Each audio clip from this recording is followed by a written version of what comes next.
Good morning, good evening, good afternoon, good day, wherever you are. Will Brunner jumping in just in time in the other studio. Hi, Will. How are you doing today? I'm doing good. How are you doing, Eric? I'm doing fantastic. Really excited for some NightTona action. Haha, I'm so smart. Wordplay. We got qualifying going on. Round 4 of our GT3 GT4 multi-class championship here at TRACKILICIOUS. What are you looking forward to today, Will Brunner? I'm really looking forward to seeing how everybody gets on with different conditions than we've had so far. With the full-on night, we got a little bit of evening at Monza, but this is actual nighttime. Looking forward to seeing how people cope with apparently some wet spots on the track that I don't remember having a possibility of, but they're there, so they gotta deal with them. Dark in chat already complaining. We're gonna have a excuse me, a spin cam for Dark Asylum, aka Brian something or the other. Where are you, Brian? Your last name. You even in the server? Or no Brian's in the server? Oh, Barrow. There we go. I got you. He's in the pits right now. But yeah, it'll also be interesting to see how people, I'm reminded of this as I watch one of the cars go through, how people are going to handle the new chicane. Because that's a new challenge for everybody. And I did a little bit of trying to drive a GTP here today. Not in this race, obviously, and it was a little challenging. Definitely not so much of the, oh, if I make a slight mistake and it's too far to the inside, oh, that's okay, you know, I'll take the 1X and deal with it. No, you're gonna get launched. So it's a new challenge, that chicane, with the changes they made for this year. That is some insider knowledge, things that I would not know about, considering I've raced iRacing probably all of 20 or 30 times, period. I do want to get into it though, Will. I want to try it out. Well, you know, a little bit more. Get into a league or something. Maybe if we can just make a day, 40 hours a day or something like that, I'll have time to do it. Oh, I feel that. Trust me, I'd love to be able to be running in one as well as commentating on it, but here we are. Here we are enjoying what we've got. Yeah, the curse of being a big fan of a community is you get sucked in, and then you want to do all the things, and then you're like, oh, it'd be cooler if we had commentary, and it'd be cooler if we had banners, and it'd be cooler if we had this, and then you forget to do the racing part of the league. Yeah, I had a day off today, so that's what I was trying to get a little bit of in myself. All people in chat identifying that it is what there. Roland Forces. Welcome. Thank you for chatting for the first time and the second time. Hopefully you will keep chatting here for many more times. We are TRACKILICIOUS, and we are at Daytona with only 45 seconds of qualifying remaining. The GT3s out there. GT3s? I'm pretty sure. Nope. GT4s. GT4s out there. Oh my goodness. Am I seeing this correctly? Alex Hansen in pole position? You are. That Aston's got some nice top end, so I'm sure it looks like he took some very solid advantage of that. Ooh, Jacob Cunningham going for a spin on what would have been his final time around. He's currently sitting P2, about 4/10 back from Peter Hutchings, so unfortunately there's not going to be a chance to go after that now. That's it, unfortunately. Yeah, it is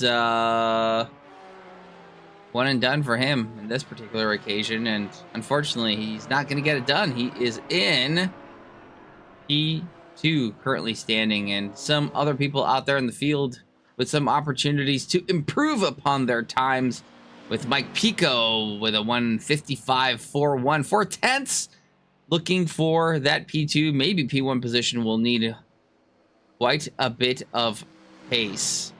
Looking for a second to get that P1 position. It's doable, but that's a lot to find. Mike's been pretty competitive with those top boys, though. He's been at it a couple of times, and it looks like he backs out and does not get it done.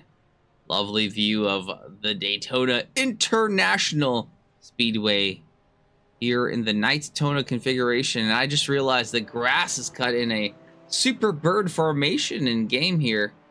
As a Dodge fan, love it. Yeah, that's a neat touch they've got going there. But yeah, it'll be another thing to look for tonight will be that draft. You know, it's got a big effect here. And sometimes that can let people stay in fights they might not otherwise have the out-and-out pace for, but when they've got somebody quicker in front of them and they're gaining 4 or 5/10 every single time they get out on the banking, and that other person doesn't have that, they can stick around, create some issues by, oh, I'm gonna go for a pass. Cool, that's their right to do it, but it slows them down. So it's another thing to that you kind of have to manage here at Daytona. You know, is dealing with that extra factor of people being able to stay with you. Looking at YouTube's our long time friend Stefan Lindauer, Mr. Lindauer, it does seem like it's not particularly raining at this moment in time, but it is wet out there. Hope you're doing well, Stefan. Hope you are doing well. What are you up to? Where are you? I know you're doing some exciting things when I last spoke to you, so super cool to see you back. While we get ready for the start of this race, maybe Will, you could bring up that PIP action for me to be able to look, and we'll do the starting grid now with Alex Hansen in P1, Josh Willis in P2, Jack Shia P3, Cody Watson P4, Roland Arian Jabo in P5, Nathan Hutchinson P6, Christopher Adme P7, Miguel Angel Sierra in P8, Jose A. Sierra in P9, Chris McNichol P10, 11 goes to Joseph Allenson, 12 to Chris Lovett, 13, Alex Altericio. The Mazik, Stephen G. And P14, Frederick Gruppel. P15, the first Canadian on the board. Killen Wilson, KYW in 16. Joel Bandera, 17. Gavin Cambray, 18. Brian Barrow, not last, in 19. Bronson Turner, 20. Morgan Stringer, 21. Carlos Guzman, 22. Tyler Smith, 23. And Corey Young, the last GT3 position in P24. Over on the GT4 side, we have Peter J. Hutchings on pole, followed by Jacob Cunningham in second. Michael Pico in third place. Brad Sievers actually making his first qualifying and start in fourth. Jacob Magnowski in fifth. Anthony Camacho in sixth. Got Corey Fortner in seventh. Jose Guerra in eighth. Justin Harper in ninth. Joe Harkness rounding out the top 10. And we have Colin Smith in 11th. Michael Campbell in 12th. Jason Vondra in 13th. Barry Sessoms in 14th. Oh, that looks like a class switch. I believe he was in GT3 last time. Aiden Antafong in 15th. Jake Kaminsky's in 16th, and rounding out the GT4 field in 17th, we have James Martin. Yeah, it looks like we're about to start rolling. Yeah, Cody Wasserman, Corey Young dropping to the bottom for some reason. I just think it's just timing charts doing funky things. But we do have Yeah, so a little bit of intel on the Barry Sessom situation. Just got caught up. The iRacing's hung up on him, and then he tried to join, and he just spam clicked join and didn't realize a GT4 was selected. And then yeah, Bob's your uncle, and you're in a GT4 now, buddy. Yep, that'll do it. Unfortunate, but that's the way to go sometimes. So Mr. Church coming in with the big old resub. Thank you so much. 34 months. That is almost a year, Will Brunner. It's almost 3. And we got a full onboard lap redeemed for Nathan Hutchison, and we will definitely get to that once things settle in a little bit.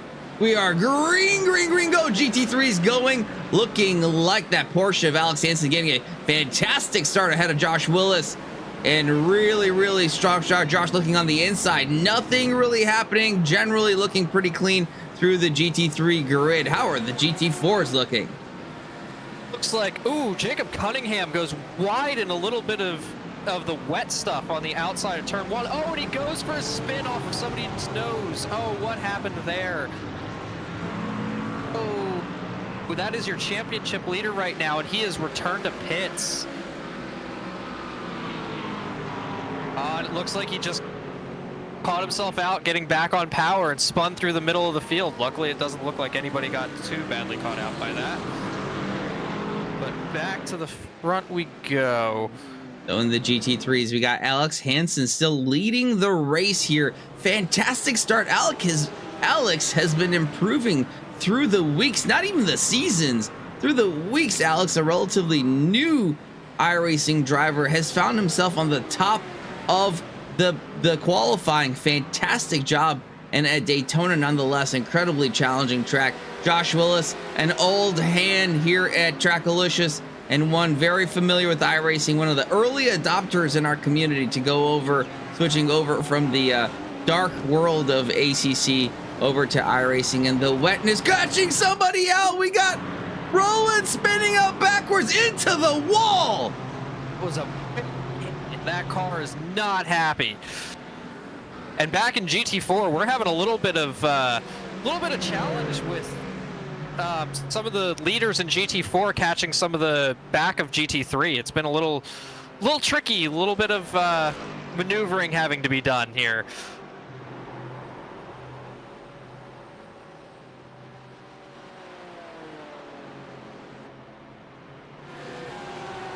Alex Hansen still ahead though. No troubles for him just yet. Looking quite nice. But the likes of Josh Willis not giving him any reprieve. Oh my goodness, something happening in the picture-in-picture. In the lead GT4. Oh no. It looks like one of the backmarker GT3s got around and Hutchings got slowed down, but then Michael Pico piled into the back. There's some pretty heavy damage on the back of that M4. And now, yeah, that's shaking up the order pretty heavily in GT4 right now. I promised to give Brian some TV time, and here you go, Brian, not looking so good. What did you do, buddy? Oh yeah, that's a missing rear wing on that Corvette. That's not going to go so well around here. Oh my goodness. Brian. We got some fun stuff happening up front, I think. My timing charts here may be lying to me, but Nathan Hutchison here looked like he was at a close delta, but when you click on him, he is in the middle of nowhere. Oh, a rear end missing there. Oh yeah, that's a lot of damage on the back of that.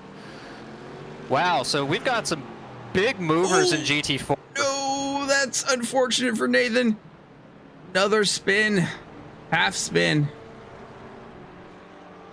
Yeah, a couple people really finding some spots. Brad Severs up a couple places, Jose Guerra up a couple places, Anthony Camacho up a couple places.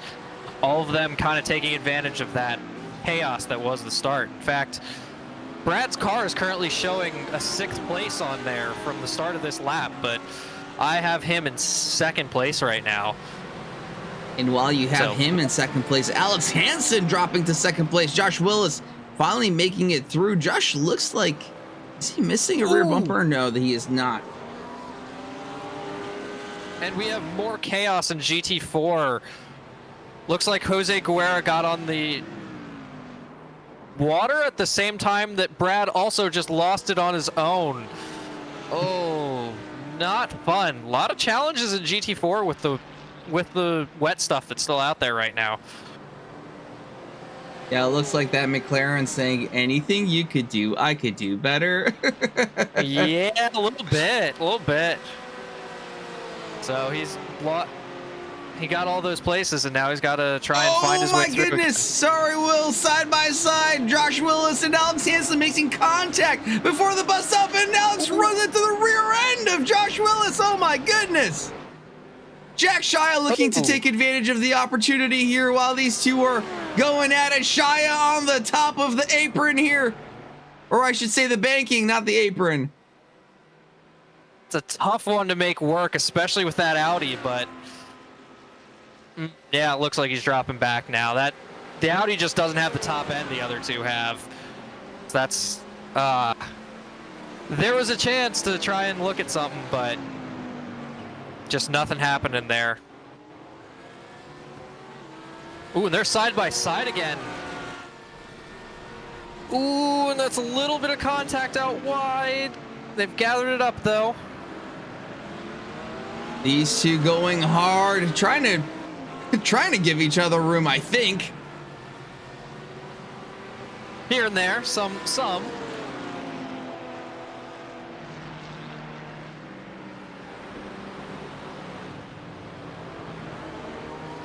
Oh, looks like we have Michael Pico in for an early pit.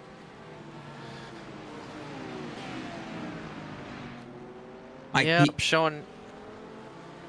Little bit of a plug for Mr. Pico. DadsRacingServices.com has gotten into the sim racing equipment sales. Awesome guy. So if you guys are looking for some upgrades, check it out. Dad's Sim Services, Sim Racing Services. I gotta look up. I'll check it out and I'll let you guys know. But super excited to have a friend in the sim sales business. Looks like Josh just had an issue off that curb that I was talking about pre-race. That looked uncomfortable. But back in GT4, we've got Anthony Camacho now up to 2nd place in class. So that's some really strong moving for him in the midst of all of that. And I may have just commentator cursed him. I got a lot of movement on my timing right now. There we go. We have it. DadsRacingServices.com. Mike Pico's website for his sim racing equipment sales. A buddy of ours. We wish him the best success. Anthony Camacho is definitely still in 2nd, so not sure what's showing. But Joe Harkness is in somewhat close pursuit of that. And all that battling has allowed the likes of Cody Wasem to get closer to the lead pack here. Alex Hansen, a bit of a gap, some breathing room there, but Jack Shia up into P2 now with Josh Willis in P3. Cody Wasem coming in at P4, hunting down the lead pack slowly but surely. Cody, immense amount of experience in iRacing and at Daytona, multiple time runner of the 24. And I'm sure we'll be looking at any opportunities ahead of him to make up some positions. Absolutely. That Ferrari should be pretty consistent here, if not have the crazy top end that some of them that they're fighting. But like I said, the R8's tough to drive in low downforce, so Jack's doing a really good job out there right now to be in P2. Yeah, doing a fantastic job. Lindauer, I'm doing very well, thank you. So one of our guys, big long-time Trackalicious community member in Charlotte area in automotive school, graduation date in January, which is awesome to hear.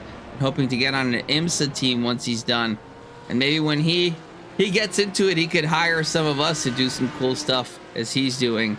I am doing very well, Lindauer. Thank you so much for asking.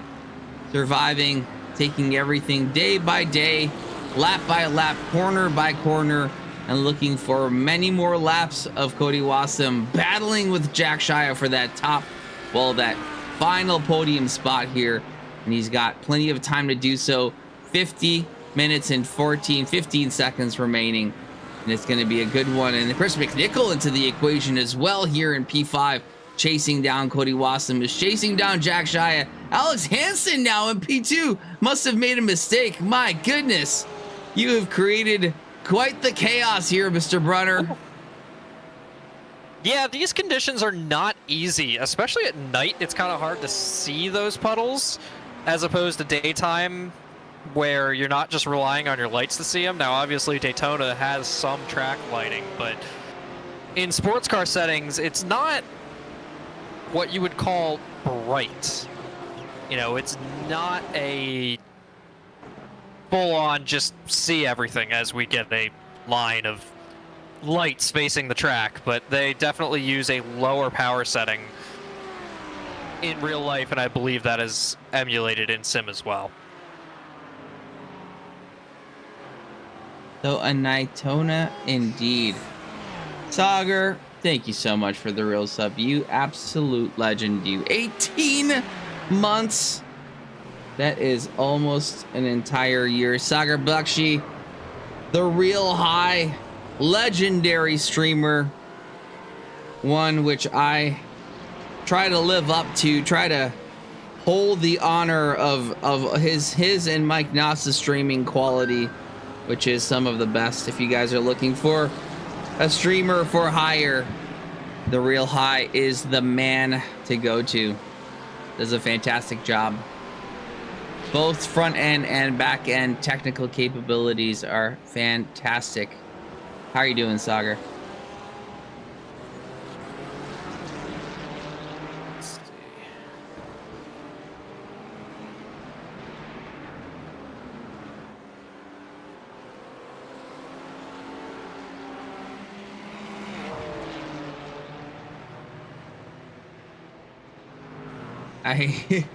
Here's an interesting development. Barry Sessoms, albeit in a GT4. Oh, incident in GT4. Sorry.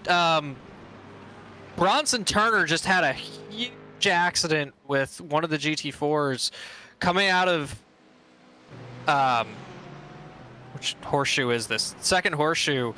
Oh, it looks like one of the GT4s must have lost it out onto the grass and slid back on track right in front of Bronson, and he just had nowhere to go and absolutely nails him and just destroys the front of that Aston Martin. That was a big hit. Sagar, I said back end and front end as in a good front camera facing person, and you do very well in the setups as well, which I'm sure you know what I meant by that, but that's hilarious. It took me a second because I read it. I'm like, what is he talking about? I don't think I said anything like that, but now I get it. I'm with you now. But I was also mentioning Barry Sessoms in the GT4, while was previously in a GT3, is actually in the mix of the GT3 classes, given the absolute chaos that is happening here at Daytona. Well, I think there's going to be a swarm of iRacing drivers that are going to be pretty mad at you at the end of this race. Yeah, it's a minor concern at the moment. Like I said, this was not the intent. Someone's off. I don't know who it was, but they're way out in the grass and just disappeared into the nothingness. Yeah, this is chaotic to say the least. It looks like Jack Shia had an incident as well at some stage. She's down to 10th overall now. Not sure what happened there. It was Jake Kaminskis off track. Now back on, I believe. Well, goodness. Yeah, like I said, these are not as easy conditions as they might seem on the surface.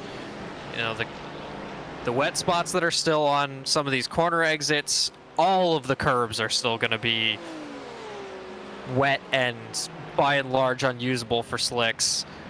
So really got to be careful with all of that. Oh, I hear the tires slide in turn one, but I didn't see the car.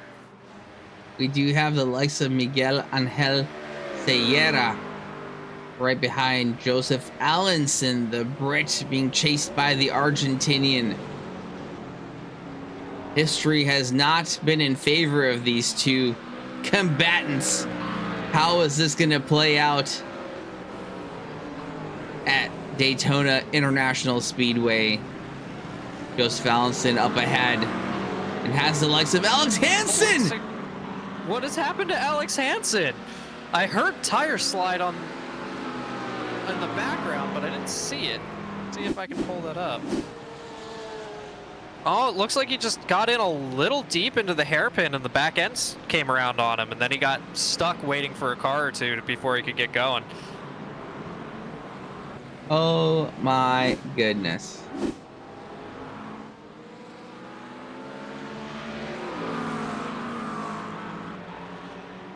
What a series of events we've had here. Yeah, this is certainly something. But in GT4 land, it looks like Peter Hutchings has really just checked out on the rest of the fields. Anthony Camacho in second is about, I'm seeing 7 seconds back at this stage. So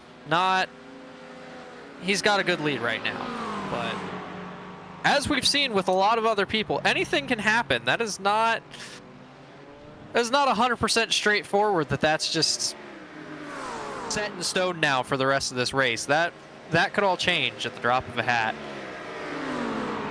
So, will mixed conditions, dark and difficult, Daytona itself a challenge without these added components, and we have a Mercedes GT4 pointed the wrong way around, but still looking pretty fun at front end and rear. What is your strategy, Will Brunner, if you are in this race? What are you doing? Surviving. I'm not really.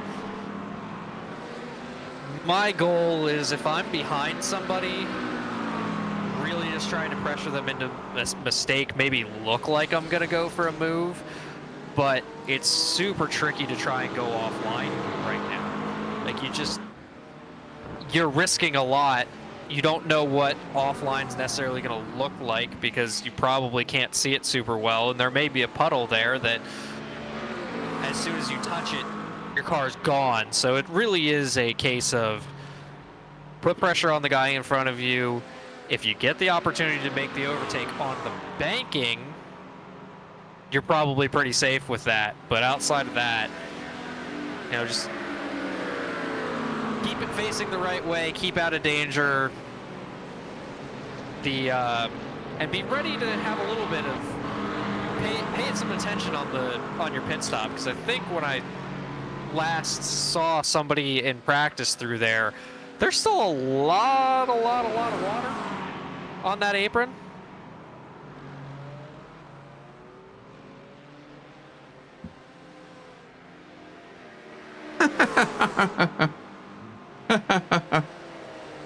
Brian Barrow in chat. I don't do wet. Yeah, some people don't. Some people it's just too much, and you know, that's their prerogative. Just looking back here at Roland, as he's currently on a recovery drive at this stage from that incident early in the race. Lindauer interviews with Wayne Taylor Racing and AO Racing. That is awesome. So cool. Like I said, maybe you can get us all jobs there, Lindauer.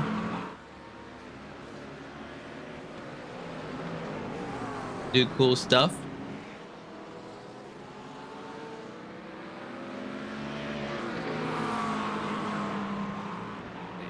look.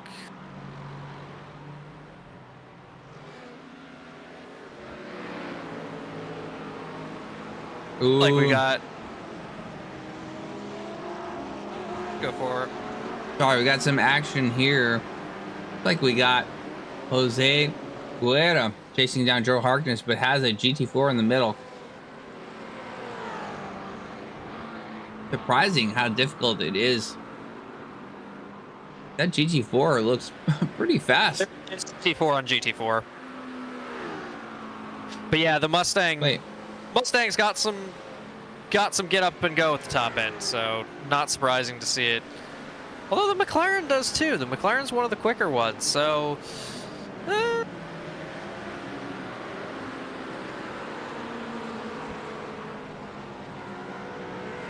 Looks like they've also got the overall leader and Josh Willis coming up on them, who's probably going to want to make quick work of them because Cody Wassam isn't too far behind. Neither is Chris McNichol. Trademark Josh Willis arriving with flashing headlights before he's even there. Yep. He wastes no time with that flasher, but it's appropriate, especially in a BMW, to be doing that. I'm pretty sure he has it mapped to both his throttle and his brake pedal. Well, yeah. Those BMW drivers are definitely known for liking their flash button. As second and third coming through on that battle in GT4 we were just looking at. Chris is doing a really good job here right now against sticking with Cody Wassam.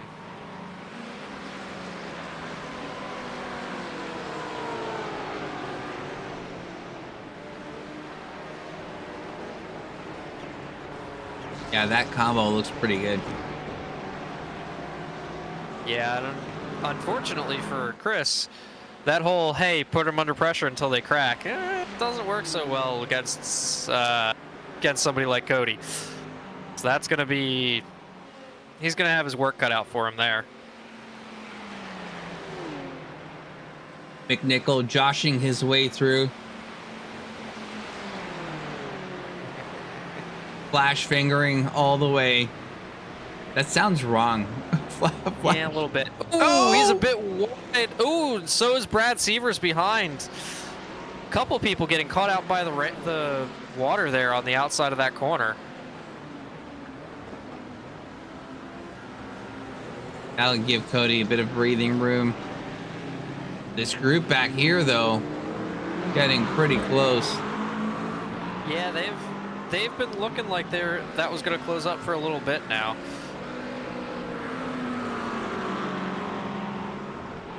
Got it. Ooh, he looked to the inside of the McLaren, but then thought better of it, and then, I don't think Brad saw that third GT3 coming. It looked like he was about to close the door, and then thankfully realized and turned back out of it right at the last second there. Lindauer over on the YouTube's also a big flasher. Big flash guy.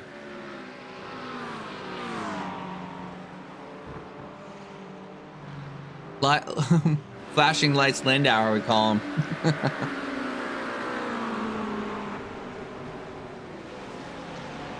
Back and see how Jacob Cunningham's doing recovering from that first lap spin.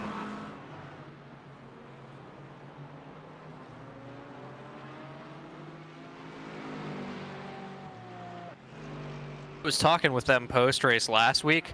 I didn't realize that when we were looking at those GT4s and all of them looked like they were moving around and having trouble and everything, none of them ever changed off of wet tires onto dries. They were all still on wet tires on what was a pretty dry track by the end of that race. So they were having a time. Oh, that's unfortunate.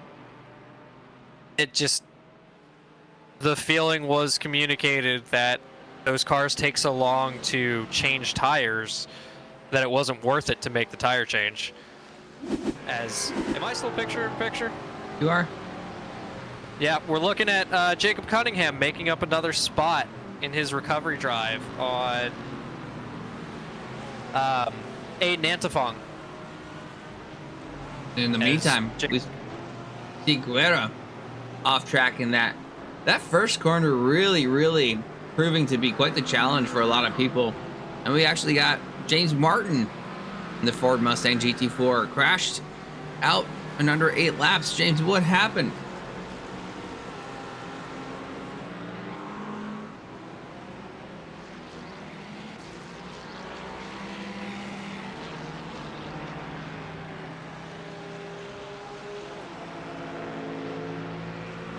I mean, the top times right now aren't too bad, but they're definitely not all of what you might expect some of these guys to be getting out of these cars, so. Still some effects of the wet, as one might expect. Trying to look for some... Sorry, go ahead. Trying to look for some battles out here. McNichol still chasing down Cody Watson. Allenson. Yeah, it looks like Allenson's on the back of Hansen. Who's the other car next to Hansen? Is that I think that's a lapped car. Porsche back there. Must be.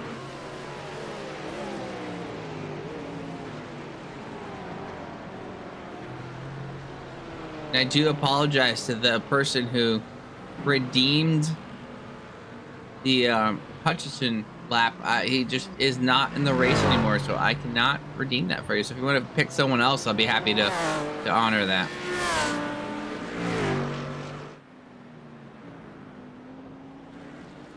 Looks like Jack Shy has moved up 2 places since his spin, so working on his recovery drive as well. There's a number of people in this field at this stage that are all in that mode, shall we say. Yep. Next person he'll be looking at is Steven Tomazic.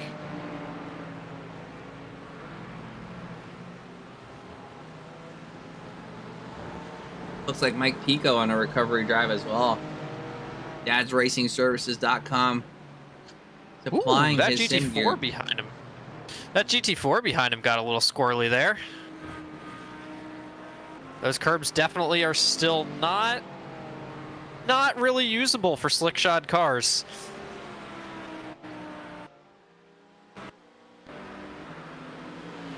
James, that is a series of really unfortunate events. Sorry to hear that.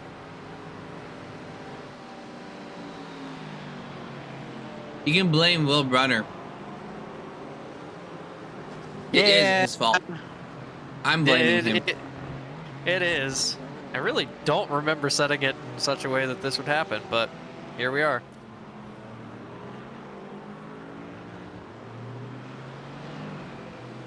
Will Chaos Brunner.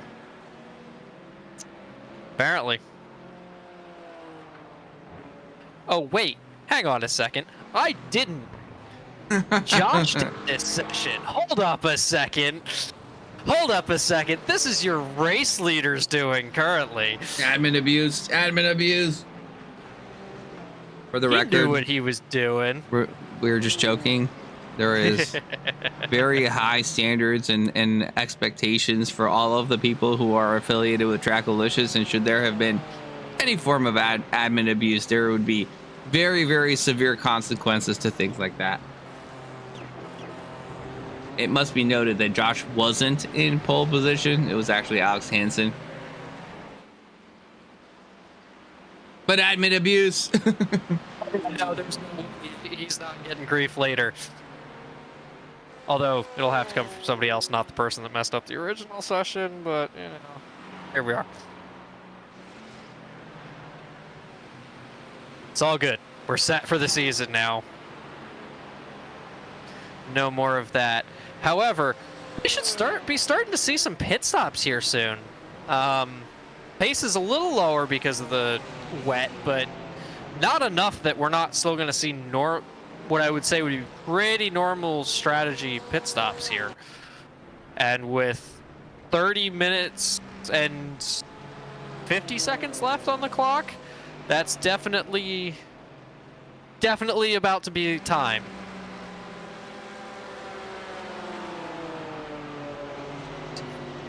Looking at Aiden Mantafong here, Detroit local. Came out to our F1 event, which for those of you who are in the Metro Detroit area, we will be hosting another Formula One watch party at Firebird Tavern in Troy, Michigan.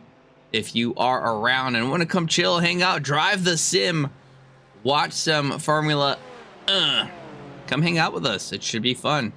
Quite a few people looks like they're interested in joining, so definitely very jealous of that. That sounds like a great time for you guys. It is dope.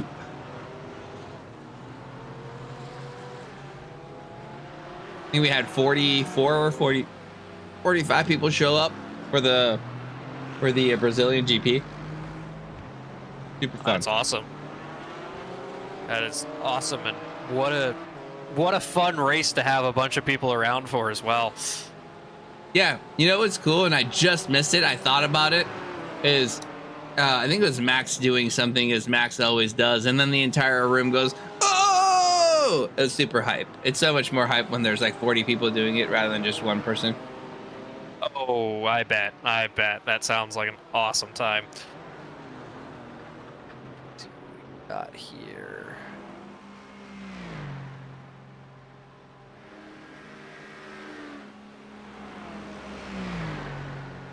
Looking back, it looks like Joe Harkness has done a pretty solid job of sticking with Jose Guerra for that last podium spot. And then I think we might have a Jack Shia closing in on Chris Lovett for 7th place.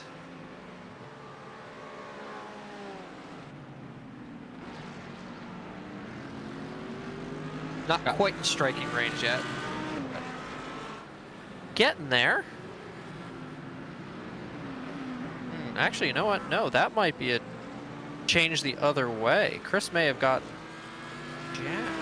Yeah, Chris looks like he's putting faster lap times than Shia is. Yeah, no, I think that's, you're right. I think that's actually flipped.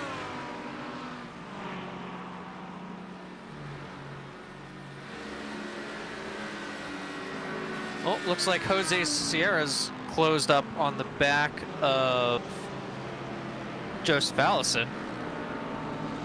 That I know is definitely the way that was the last I looked at that. That BWT Mustang's been out front of a couple of McLarens for a little bit, but Jose Sierra,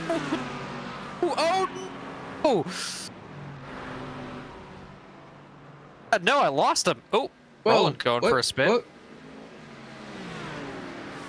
As that looked like as Jose Sierra went to make the move, Joseph Allison lost it on the apron in the wet. Like I was saying, there's a lot of water down there. Sorry, I'm just trying to get back to that.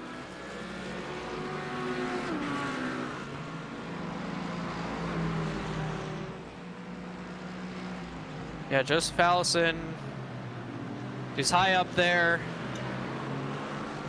He braked and then realized he had to get out of the way, got into the wet, and then just spun on the apron and all the puddles. Oh, that is rough. And I think he spun through the pit entry as well, so that's likely going to result in another penalty. Oh, that is unfortunate. Not the way you want your evening to be going.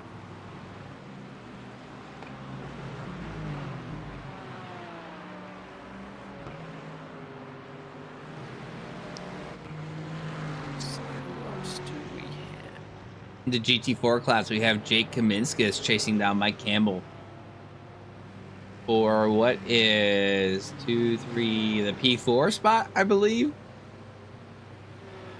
I think they're farther down, possibly, but my timing is having a fight with me. Guzman. That looks like ninth place. Ninth place currently. Is it? Telling you, my timing charts be acting crazy. Yeah, unfortunately, it does not like when cars pop in and out. Much as it should handle that. Guzman, Yeah, it looks. the rookie here at TRACKILICIOUS, never driven iRacing before, new to sim racing. Carlos Guzman, the 7-year rookie, forgot to put fuel in his car. Oh man, that's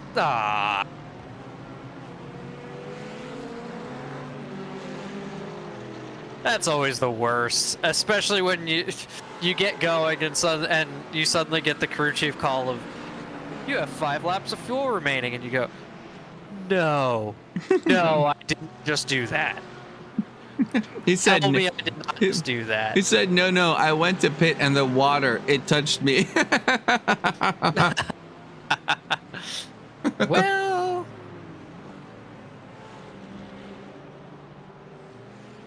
spun and missed the pit entry. That's hilarious. I mean, for me, maybe not for you, but I mean, you know.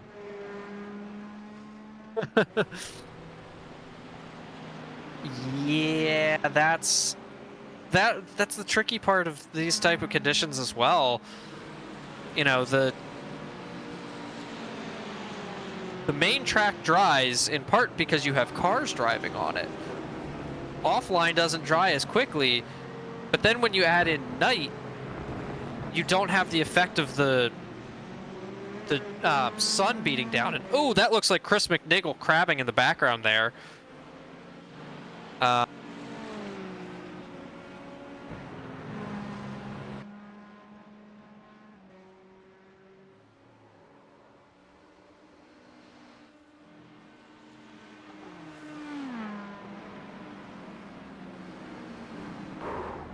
Oh, whoa, hey, yo. Oh, that is a backward McLaren GT4. What happens to Kaminskas? Oh my goodness, people. Oh, it's the rain. It's the water on the pit entry again. Ugh.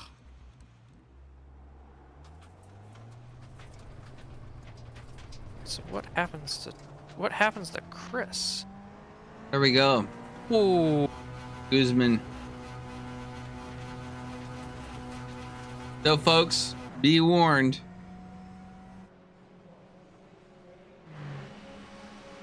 On my end, I'm just looking. Chris McNichol was in 3rd place and coming out onto the banking, and who was that?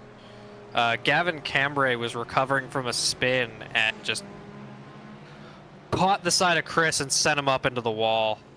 That is such an unfortunate incident from 3rd place in the race. It's an unfortunate incident anywhere, but especially from that spot, as he's now back out on track after taking his pit down in 13th place? 14th place.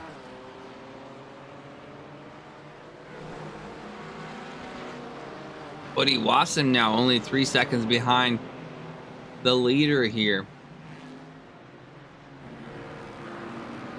It looks like we've got a couple cars all together in GT3 down in 5th, 6th, and 7th. We have Miguel Solera, followed by Jack Shia, and then Morgan Stringer right with him. I always have to check with their cars. They always run identical paint schemes. It's like, come on, guys, give me like accent colors or something to tell these two apart. Well, they are teammates, so.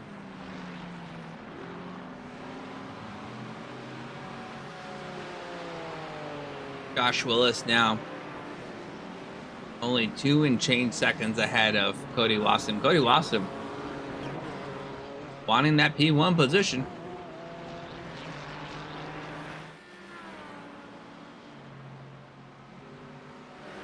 Yeah, I'm sure he wants it, but that gap's kind of been pretty stagnant now for a bit. Last time around, Josh ran a 145.9 to Cody Wassum's 146.7. So last lap, at least, he actually extended that gap a bit. Now, I'm not sure where they are in pit cycle, so that may still be to play out. Well, we've seen how that's going so far. Yeah, I wonder if these two are going to be over eager coming into the pits. I would expect them to certainly want to be aggressive.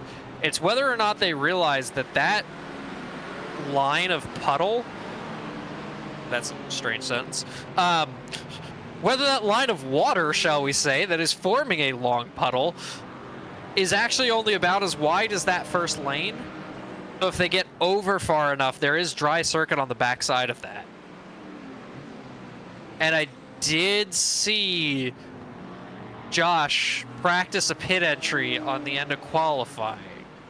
So he may know what's up there and may have that knowledge to be able to avoid it, but we shall see. So will Josh, Cody, Alex, and Jose A. Sierra have yet to pit? How long do you think they have before they have to pit? It's got to be soon. Now, I said that last week and was obviously rather wrong about that, but in closer to normal conditions, I would say they have to be pitting pretty soon here with the limited fuel set that we run. You know, that their options are probably coming to an end here pretty shortly.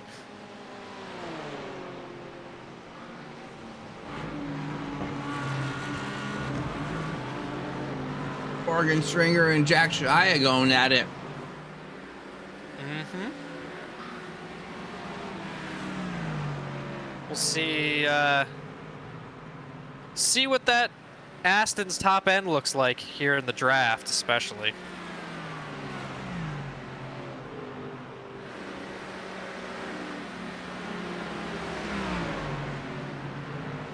See him close, and oh, he's thinking and he's going for it. Move done. Move very nicely done. Though he goes a little wide. Ooh. If that had been much wider, that might have been in danger of getting in the puddle. That was a close one.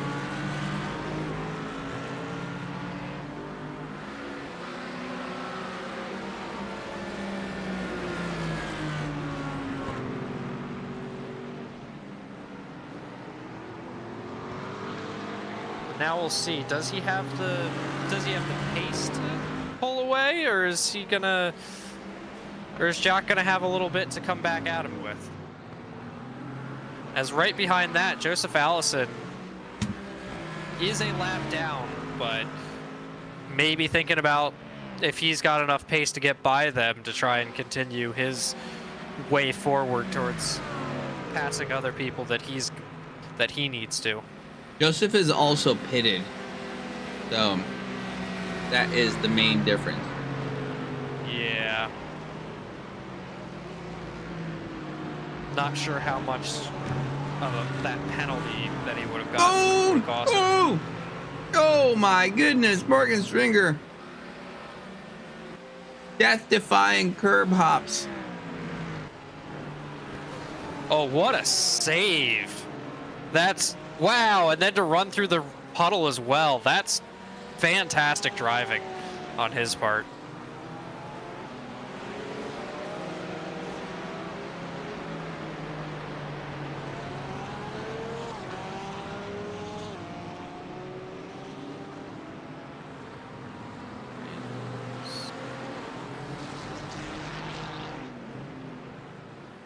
Who is gonna come into the pits first? Is it gonna Unless we be somehow like missed it, but Josh Willis, Cody Wassum, Alex Hansen, Joe Sierra, Miguel Angel Sierra. 5 drivers. The top spots yet to pit. I'm just trying to... Oh, it looks like... Well, under pressure from Brad Severs, Jose Guerra got out wide in that water on the exit of turn 1 and spun around into the inside wall. Then might have had another incident after that. Thought I saw something. Oh no, he was another victim. Oh no! He was another victim of that giant puddle on pit entry. Got in, got on the brakes, lost it, spun up into Michael Pico as he tried to go by. Just completely innocent party there, and oh, there are going to be some unhappy drivers tonight about that. Absolutely brutal.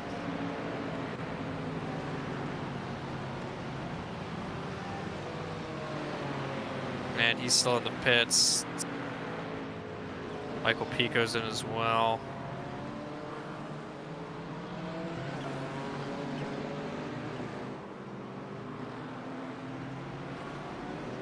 Yeah, just looking down through, that's GT4 field's taken quite a hit from all of this. And right now, Jacob Cunningham, from having spun on the opening lap, is now up into 2nd place. I knew that would happen. What I don't know is what his pit status is compared to the others. Hutchings not pitted, Cunningham not pitted.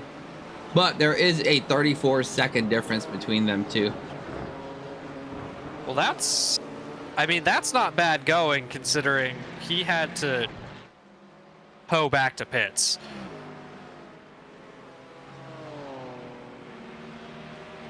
That's actually really, really solid.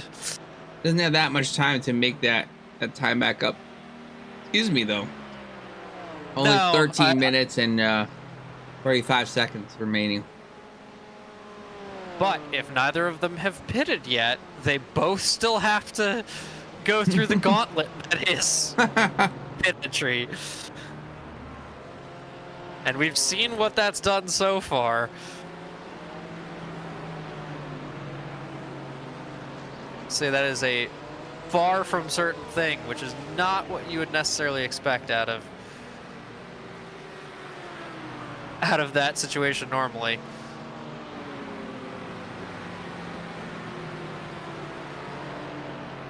I am very, very curious if Willis, Wass, Hansen survive the pit entry.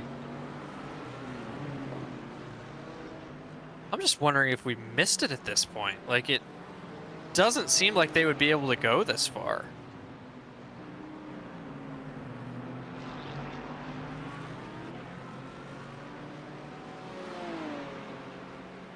Interesting GT3 on GT4 interactions going on currently.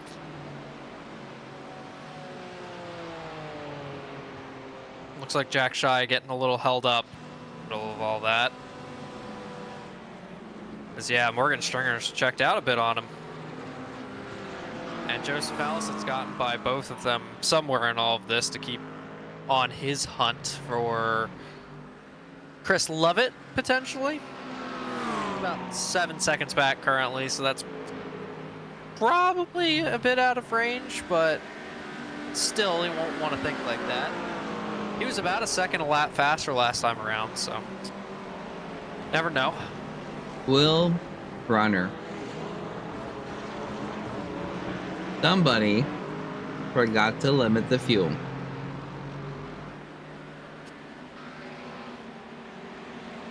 Okay, again. That'll do it. I don't think, well, GT4 is going to make the full hour then. GT3 probably is going to need, I would think would need a splash. Although again, I would say, I messed up the initial session, but Josh put this one up, so. Thank you, our trackside reporter, Barry Sessoms, aka Killer Beach. coming in with the key intel. Pro. I think the only person on this grid that can say that he's driven a GT4 car in real life. Well, what a lucky guy. Dang.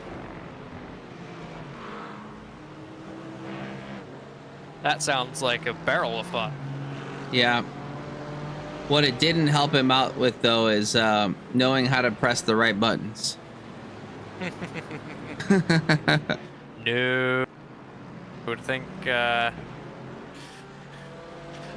could be in all sorts of the wrong places on your sim rig and you'd never know.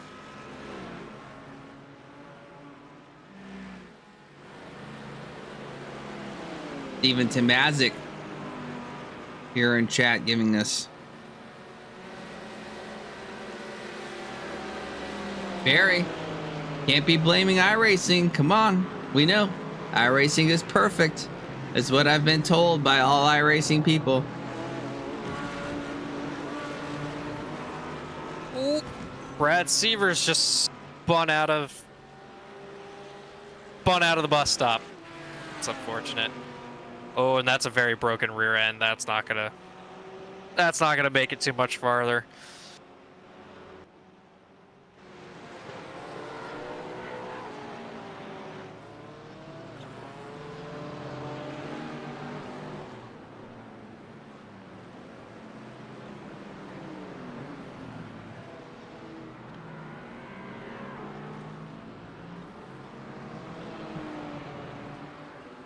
iRacing is far from perfect, but what it is good at is being consistent with its field. Barry, I would argue that there's a lot of people feeling that it's pretty inconsistent right now with all the rain on the ground. I would, yeah. I present 20 cars in the wall as evidence. But I get what you mean.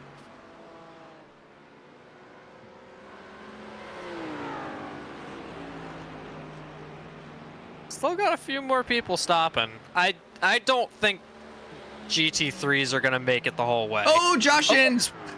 Yep. He did well to avoid. I think he avoided all of it. He sent it though. I don't know how he managed that. But Ghoukasian survived as well. He absolutely sent it. Yeah, I'd expect nothing less. That tracks.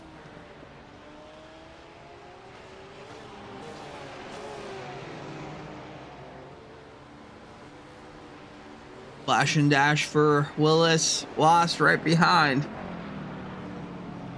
Whoa, car around in T1.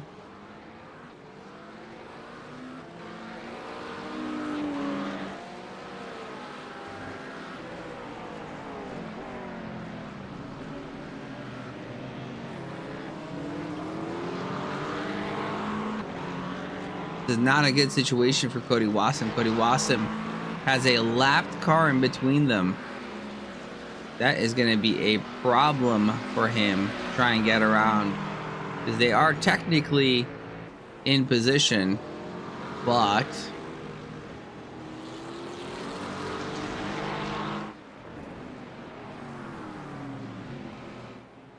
yeah, you never know what attitude you're gonna get from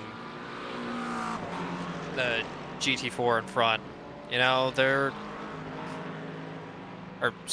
a lapped car. Some of them may decide they would just want to be out of your way and done with all of it, and some of them take the attitude of, it's my race, I need to keep going on what I'm doing.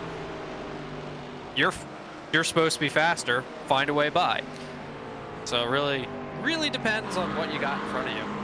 So it looks like the GT4s are also having to pit. I am seeing pits for all of them, but it looks like potentially Jacob Cunningham has jumped Peter Hutchings in the pits. And a 10-second lead. Yeah, I'm seeing a minute 25 in the pits for Hutchings and 41 seconds in the pits for Jacob Cunningham. So... Did Hutchings crash?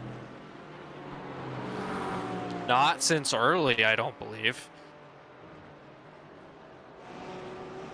He was part of that early incident in turn 1, but Gavin Cambrai, I believe, but that was mostly rear end damage, and oh no, Hutchings unsafe entry hit the water. 15-second hold. Oh, that'll do it. That'll do it. Oh. I would love to know how many people that's caught out tonight. You know, that intangible thing that we don't have a good way of measuring, but it definitely had a big effect.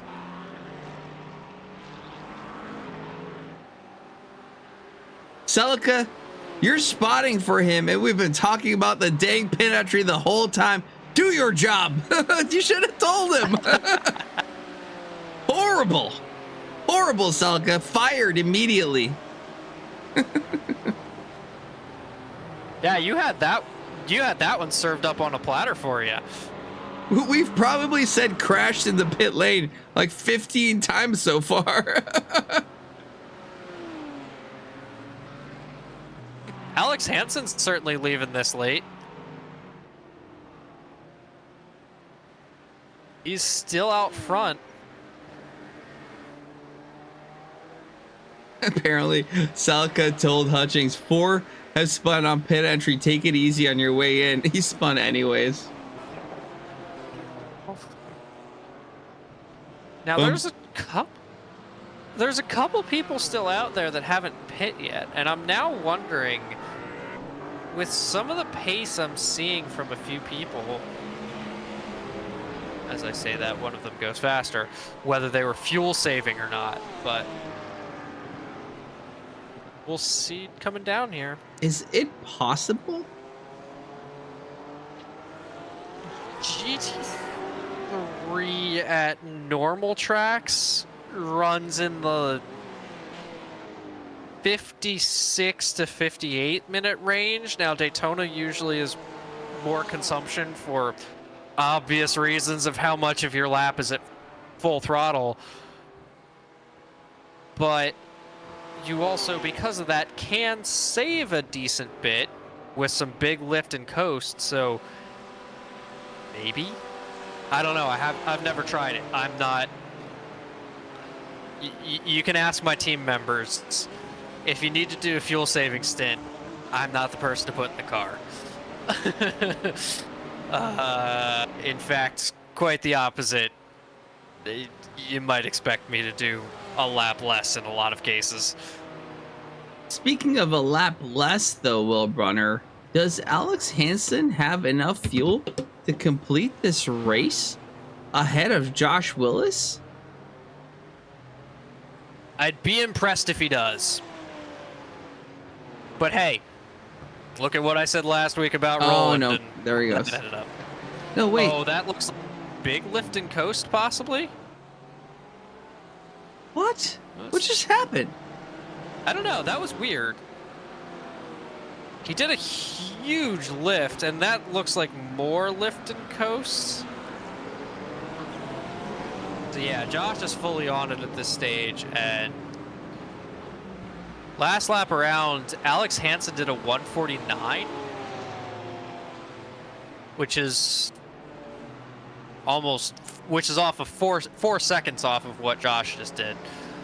So maybe he's realized and now is just committing to the fuel save late. I'm not 100% sure how to read that.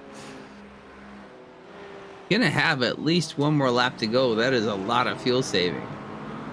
Yeah.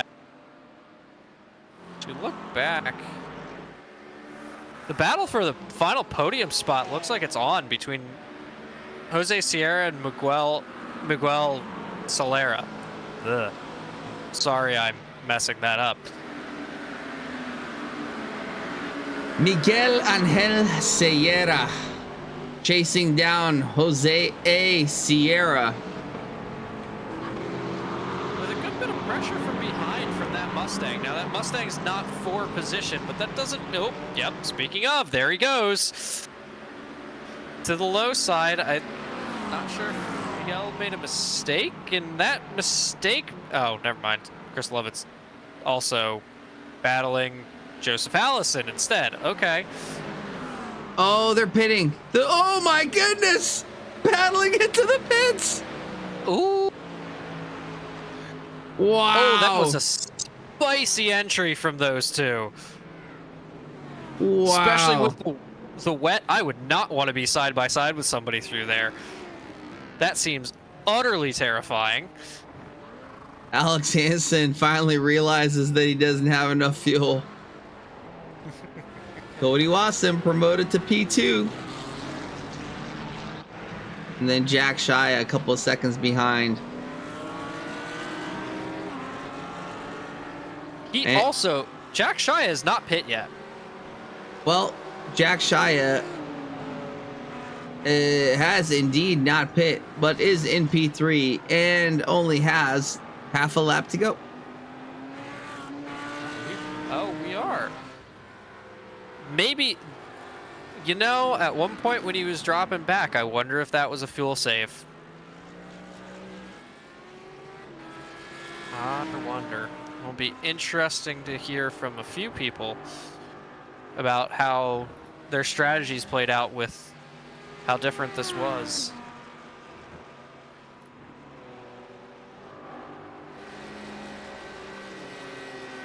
Last week we lost on tire degradation, meatballing us on the second to last lap. Now this existence is pain, says Celica Supra.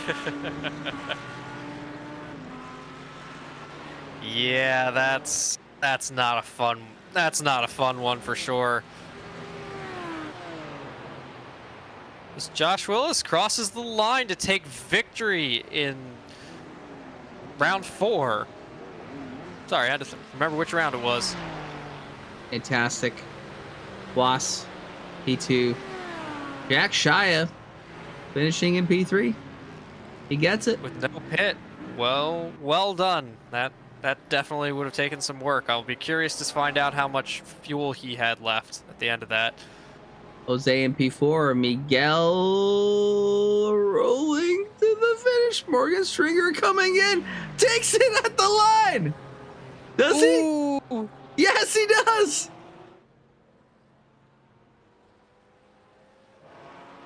There might be more positions lost yet. Oh my goodness. Oh, it's so slow. Oh my goodness. Miguel Angel Sierra trying to Flashing find the finish line and loses another spot. Oh my goodness. And he just pit too. He did. He totally did. Ugh. Well, as here on my end, I'm looking at what looks like was going to be one of our final finishers, Jacob Cunningham, coming home to take the win in GT4. Flash of the lights as he crosses the line. Well done. Very nicely recovered from that early spin. is Hutchings actually going to be able to finish? Hope so. Yeah, he's in. Celica, Yep. tell Hutchings to come into the green room. I would love to interview him.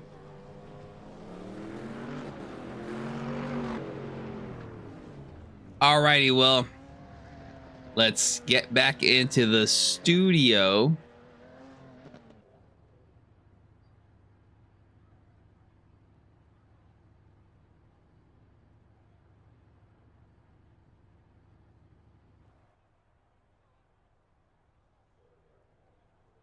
Go here.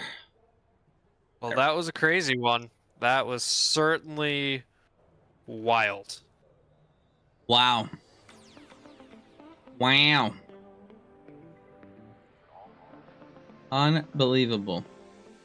Didn't Alrighty. know didn't know where to look. There was always something going on. Let's bring our peoples in. What a race indeed. Hammer shot. Who put the Nile River in front of the pit entry?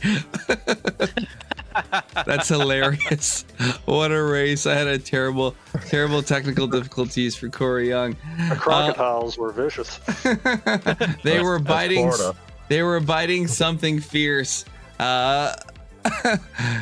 Oh my goodness. Yeah, watch the replay with just stationary pit entry for Jose there. Murdered a couple of times by Mother Nature. Mike, I think you were murdered by Mother Nature and other people being murdered by Mother Nature murdering you, because we saw that a couple of times. Oh my goodness. Yeah, a couple getting on the brakes and then just getting dragged back onto the racing line, and that was unfortunate for those coming through. Yeah, well, we're coming back down from the excitement here at Daytona at the International Speedway, and my, what a race it was. Ups and downs for many a folk, but let's start with our GT3 class. Josh Willis taking the win. Josh, it was, yeah, there was a lot of action during that race. Some ups and downs for you as well. Yeah, I mean, it was a pretty straightforward race. Had a little door banging in the first few laps, trying to just kind of work with Alex, but didn't really go to plan until I got around him and was able to stay in front of him. He had a little incident, and then kind of the pressure was gone. Then until we got to traffic, I mean, I just kept catching traffic at the bus stop, so that was hard. But yeah, I mean, it was a fun, measured race. The wet track, or moist track, was interesting, but a lot of fun. I love a mixed track, so kind of just fit my driving style and was able to get away with it. Well, yeah, you're gonna start some conspiracy saying that one. I think you know, I put dry, like they rained at like 3 p.m. in the day. Never even noticed that was happening. So the practice and qualifying were wet, and somehow the qualifying was wetter than the end of practice, and it didn't rain. Nothing happened. So we all had our little conspiracies of who was dumping the radiator fluid. I blame you, Josh. In practice. I blame all you. my fault. All you. That's me. And I'm pretty sure I'm right in saying that your headlights saw more action than the Ferris wheel did. Way more action, way more flashing than the Ferris wheel had going on tonight. But yeah, you did a great job. Congratulations. Not making any major mistakes and making it up top. Cody coming in, a little bit of traffic and some fun action for you as well. Pretty good performance towards the end. Anything to note there for you? I am shocked I made it through that without spinning / crashing. Because the IMSA series is here this week, and I was practicing for that, and it was just brutal. Like I felt like I was back to my early days starting sim racing. Like, this track's deceivably hard. Just, you know, you're running low downforce, so bus stop all through the infield, the car's trying to spin, but I'm just happy I made it to the end without spinning, and yeah, very happy with the P2. Congrats to Josh.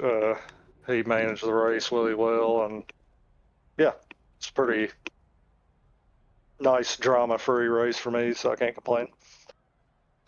Good job. Fantastic. Jack, I'm pretty sure you fell to the back at one point and then had to work your way back into P3.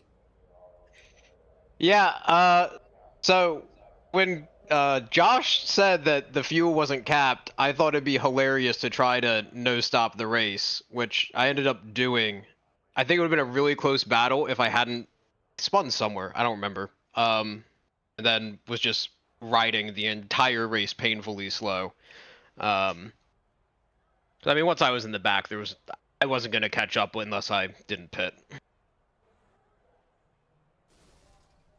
Well, I think you ran a pretty good race regardless. P3, really good result giving your alternate strategy. So congratulations, GT3 guys. Good race. I mean, making it to the end is an achievement in itself, and ending up at the podium, even better. Speaking of which, why don't we go P321 this time around? Aiden Anantafong coming in. I'm hearing word on the street, Aiden, is that you're only 12 years old and getting your first podium here at TRACKILICIOUS. Absolutely fantastic. How does that feel? Amazing. And like second race ever with you guys, and already up here. Just the feeling, and also just my dad watching and just screaming at me. That's super awesome. cool, Aiden. Super cool. Awesome. Everybody is incredibly jealous because none of us, I don't think, can say that we're on a podium at 12 years old. Nope, definitely not. Actually, some of us still can't say we've ever iRacing been didn't on exist when I was 12 years old, so I'm at a disadvantage. Thought the son was old enough. That is absolutely phenomenal, Aiden. Aiden, you want to shout anything out? You had a phenomenal performance. What happened? Anything special? So I think around lap 10, turn 1, pretty crazy thing. I just got put off track, and then I ended up falling back in 9th or 8th, and I started climbing my way back up the field, and ending up 3rd. Awesome. Awesome. Good job. Most important question, have you finished your homework? Yes. All right. I That's my finished it in man. class. That is absolutely fantastic. There we go, Dad. We got your back. We want to make sure Aiden does have his homework covered and doing a fantastic job here at TRACKILICIOUS. Love having you around, Aiden. Congratulations. Good job on the P3, and hopefully you'll get to do it again soon. Awesome. Thank you, guys. Well, P2, Mr. Bridesmaid Peter Hutchings. Peter, I think I'm going to get you a platter, because I think we need to formalize the gifts that you give Jacob Cunningham moving forward. Man, yeah, I can't catch a break in a race, it seems like. So everything else goes great, leading up to it, and then you just got to put it together, I guess. So, one of these days the stars will align, and we'll make it all the way to the end and first. So yeah, well, Pete, you got a phenomenal race other than the singular. Now we do want to fact check something. A little birdie in chat who may or may not be crewing for you and spotting for you said that they had multiple times mentioned that there were some situations on pit entry. Was this communicated to you or not? Oh, yes, it was 100% communicated to me. Okay. And I don't know what to say except other than I took about as straight of a line across that puddle as possible, and the car decided it didn't like that. So I somehow slid the car, kept it out of the wall, but passed inside the cone, so it gave me a nice fat unsafe pit entry 40-second stop hold. And yeah, if it had been like 10 seconds or even 20, it would have been enough to still take the win over Jacob. But as soon as the car started to slide, I was like, boy, you got to be kidding me. Well, I think, Pete, that's called, you knew about the situation. You try to keep it straight. I think there's nothing else to blame other than skill issue. It has skill to be. issue, yeah, touch grass. Yeah, I don't know what else I can say in that moment except, yeah, I have no one to blame but point at my own self in the mirror. So, yeah, well, one of these days, Mr. Hutch, you will get one. One of these days, they'll come your way, I'm sure. Good job, regardless.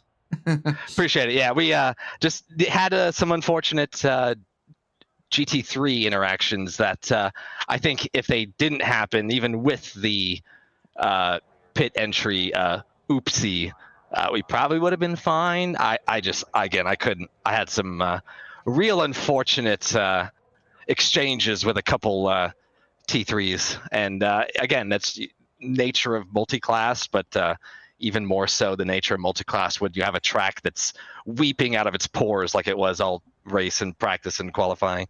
Yeah, just blame Josh. It's either Josh or Will or one of these guys. I'm happy to blame both. So I will carry the torch. Probably.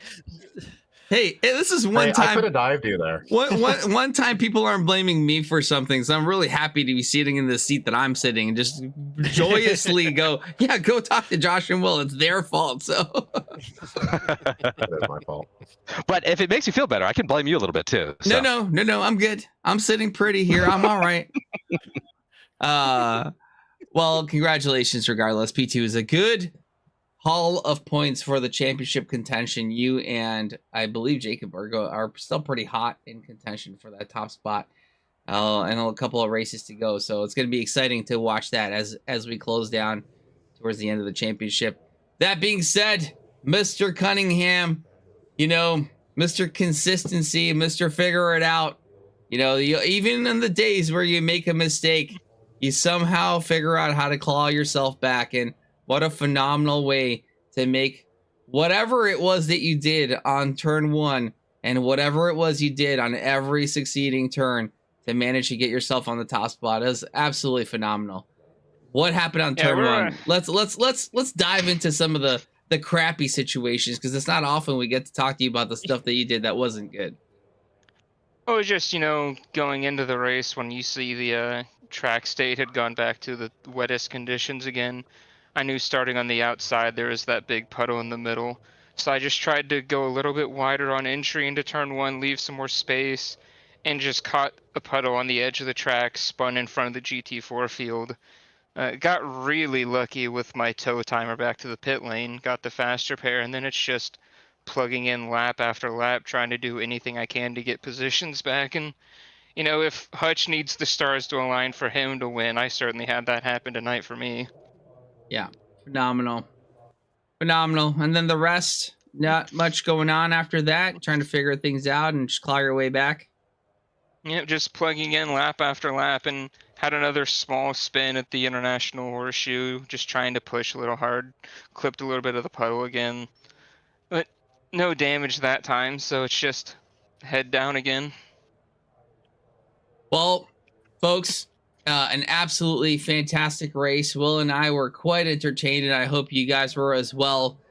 We had, I think, more spins and situations and crashes than I've ever seen in any Trackalicious race prior. So Josh, your fat fingering definitely created some fun for us to watch, and I do look forward to you getting blasted in chat for the error in settings there, because it's not me for one time.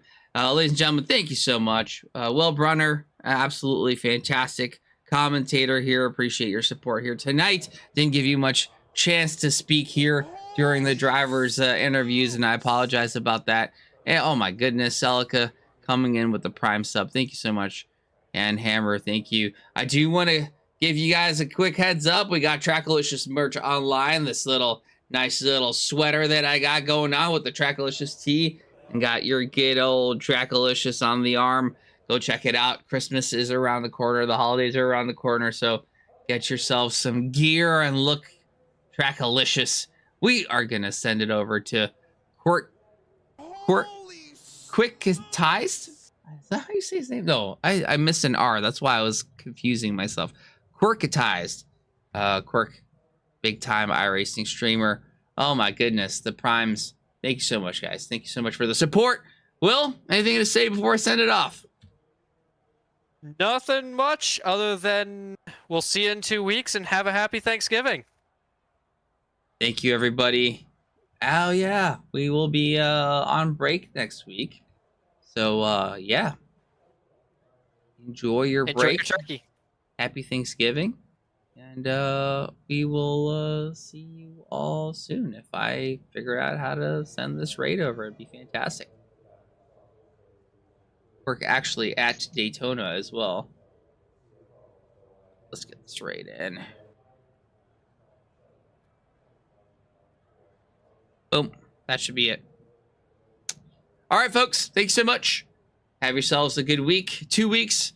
Happy Thanksgiving, and see you on the other side. If you're looking for some gear, sim racing gear, dadsracingservices.com.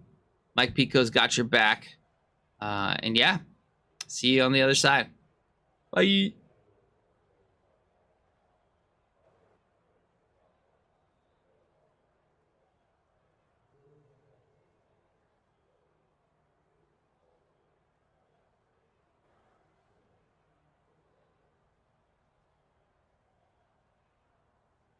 All right, we are offline.